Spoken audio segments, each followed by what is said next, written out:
on now.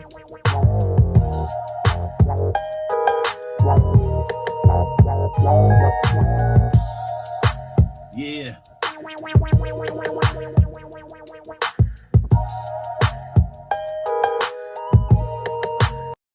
Hit that like, subscribe button, and feel free to leave a comment. All right, let's talk about it. ICE and their operations.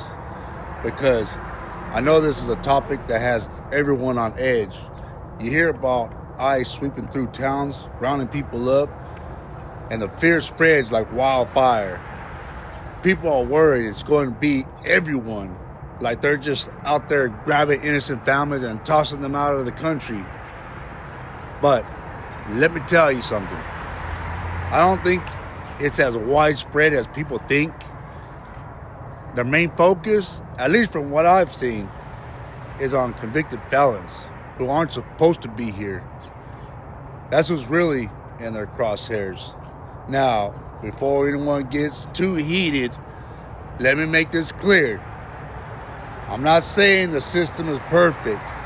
I'm not saying it doesn't overstep sometimes, but let's get to the core of this. When you hear about ICE raids or deportations, the first thing we have to ask is, who are they targeting? Are they really out there snatching up hardworking people who've been living here peacefully for decades? Or are they focusing on people with criminal records? People who've already been through the legal system and who aren't from here in the first place. Let's break it down. ICE, Immigration and Customs Enforcement, has a job to do, and their priority, at least on paper, is to remove people who pose a threat to public safety. That means convicted felons, gang members, drug traffickers, and so on. If you're out there breaking the law, running illegal operations, and putting communities at risk, then yeah, ICE is probably coming for you. And honestly, can you blame them? If someone's out here committing serious crimes, hurting people, and they're not even a legal resident, it kind of makes sense that the government's going to step in, right? But here's where the fear comes in. People assume ICE is out there targeting everyone. You're working your 9 to 5, paying taxes, raising your kids, and you think ICE is going to kick down your door. And I get it. When you see videos or hear stories about ICE raids, it can look like, that's what's happening. But from what I've seen and what I believe, their main focus is on the people with rap sheets. They're not interested in people just trying to live their lives. They're after the ones who've already been through the court system, the ones with convictions for violent crimes, trafficking, or other serious offenses. Now, let me throw this out there.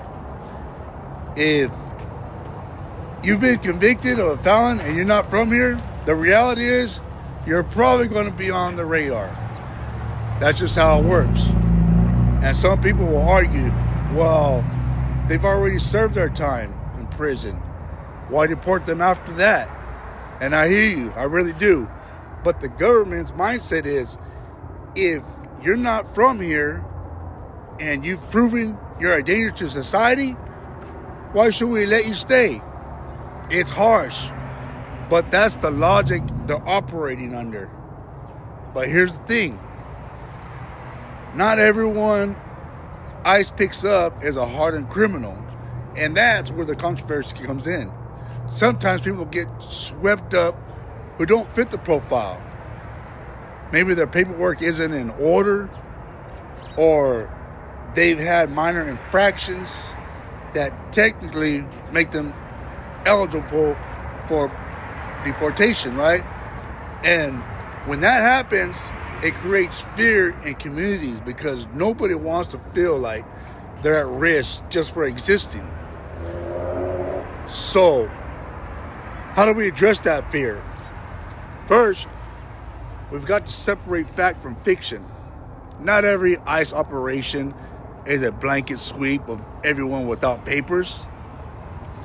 A lot of the time, they're targeting specific individuals with warrants or criminal records. But when you hear about raids in workplaces or neighborhoods, it's easy to assume they're coming for everyone. And that assumption fuels panic. Now, let's talk about the human side of this. When someone gets deported, it's not just about them. It's about their families, their kids, their friends. If someone's been living here for years, contributing to their community, and then they get taken away, it leaves a hole. That's why people are so scared and upset when ICE shows up. Even if they're only targeting felons, the process can feel messy and heartless. And let's not ignore the fact that mistakes happen. Not everyone ICE detains ends up being a convicted felon. There are cases where people with no criminal history get caught in the mix. And when that happens, it's not just a policy issue, it's a justice issue. Those are the stories that stick with people and make them question the whole system. But let's circle back to the core idea here. ICE's main focus is supposed to be on removing threats to public safety. If you're a convicted felon and you're not from here, that's who they're targeting. And if we're being honest, most people aren't going to lose sleep over a violent criminal getting deported. The issue is making sure the system doesn't overreach and start targeting people who don't belong in that category. So, what can we do about all this? First, stay informed. Don't buy into every rumor you hear. Look at the facts. Second, if you're in a community where ICE activity is common, make sure you know your rights. Everyone, regardless of their immigration status, has rights under the law. Third, if you see something that doesn't sit right, like families being separated or people being detained without cause, speak up. Hold the system accountable. At the end of the day, I believe most people just want to live their lives in peace. They want to work, take care of their families, and feel safe.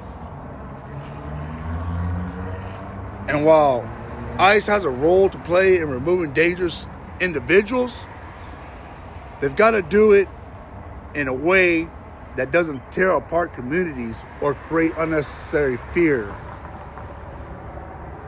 So, for anyone worried about ICE, here's my advice. Focus on the facts, not the fear. If you're living a clean, honest life, chances are you're not their target. But if you've got concerns, stay informed, stay prepared, and stay connected to your community. And for the policymakers out there, let's make sure the system is working the way it's supposed to be.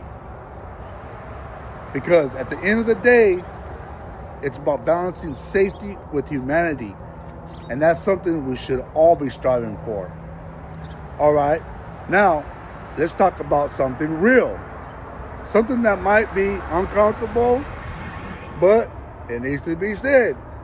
If you're living in this country without papers and you're out here hanging around people who are convicted felons, especially if they're also undocumented, then you might want to take a step back and reconsider that circle you're running with.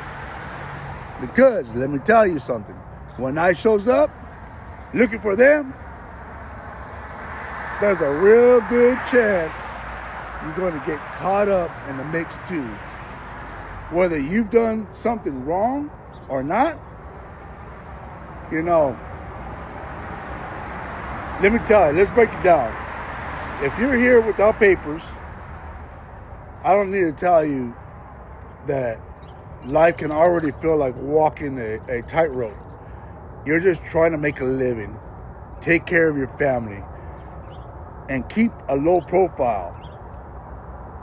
But the reality is, when you associate with people who've got serious records, people who've been in and out of the system, people who've been convicted of violent crimes or drug charges, you're putting yourself in harm's way. And it's not just about what they've done. It's about how the system sees you when you're standing next to them. See, ICE isn't out here playing games. Not no more. They're not showing up with a clipboard and saying, okay, let's double check who's guilty and who's innocent. No, they're showing up with a mission to pick up people they see as threats to public safety. And when they roll up, they're not just taking the guy they came for. If you're there, if you're in the house, if you're in the car, or if you're part of the crew, they're taking you too. Guilt by association is real. And it's something you have to be aware of if you're undocumented. Now, I know what some people are thinking, but I haven't done anything wrong. I'm clean. I go to work. I pay my bills. I stay out of trouble. Really, it is. It's great. But the problem is, the company you keep can overshadow all of that. If you're standing next to someone who's got a record, ICE isn't going to stop and ask you about your clean track record. They're going to assume you're part of whatever they think is going on. And that assumption can land you in a detention center, fighting to stay in the country you've called home for years. Let's talk about why this happens. ICE has limited resources. They're not going after every single undocumented person. They're focusing on what they call priority targets. That usually means people with criminal records, gang affiliations, or ties to illegal activity. But here's the catch. When they come for those people, they're not doing a background check on everyone else in the room. They're rounding people up. And if you happen to be there, you're going with them. And let's be real. This isn't just about ICE being overzealous. This is about how the system is designed. When you're undocumented, you don't have the same protections as a citizen. You don't get the benefit of the doubt. So even if you're completely innocent, being in the wrong place at the wrong time can turn your life upside down. So what's the takeaway here? If you're undocumented, you have to be extra careful about who you surround yourself with. I'm not saying you have to cut off everyone with a past, but you have to think about how their actions could affect you. If someone's out here living recklessly, breaking the law, or drawing attention from the authorities, you've got to ask yourself, is this someone I can afford to be around? Because when the consequences hit, they're not just hitting them, they're hitting you too. Now let's flip this for a second. What if you're the one with a clean record, no ties to crime, just trying to live your life, and then one day ICE comes knocking because they're looking for someone you know? Maybe it's a relative, maybe it's a friend, maybe it's just someone you share a house with. Suddenly, you're caught up in something you had nothing to do with. That's the danger of guilt by association. You don't have to do anything wrong to get caught up. You just have to be in the wrong place at the wrong time. And let me say this. This isn't about throwing people under the bus or judging anyone for their past.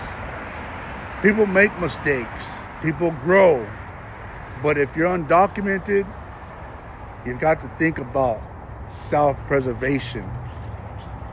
You've got to think about your future, your family, your goals. And if you're someone in your life is making choices that could jeopardize all of that, you've got to have a serious conversation with yourself about whether or not you can afford to stick around. It's not easy. I get that. Cutting ties with people, distancing yourself from situations is tough. But the alternative is potentially losing everything you've worked for. And for what? For loyalty to someone who isn't showing that same loyalty to you?